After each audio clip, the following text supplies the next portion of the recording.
Okay, this is number 36. Nick is making bread dough and he's using flour and salt. So in a recipe, those ingredients need to be proportional. If you put in more flour, you've got to put in more salt, but not too much, and make sure that they are at equal ratios with each other.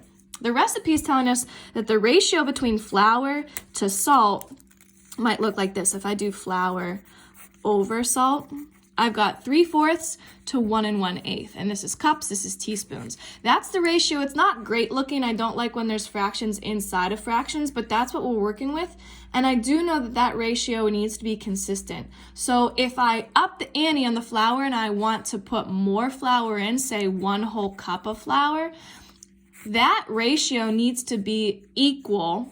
The ratio of flour to salt needs to be equal to what the recipe told us. The amounts can be different, but the ratio needs to be the same, and that's what a proportion is. So I can actually solve this for the amount of salt that would go with 1 cup of flour.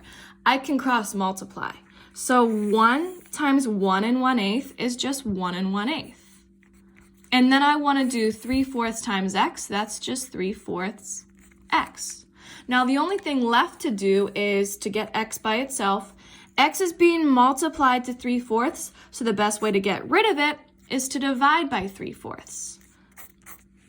And that means x is by itself.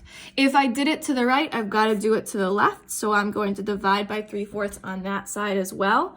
Right now I'm going to type in, I'm going to solve that problem. So 1 1/8 divided by 3/4, let's see what I get.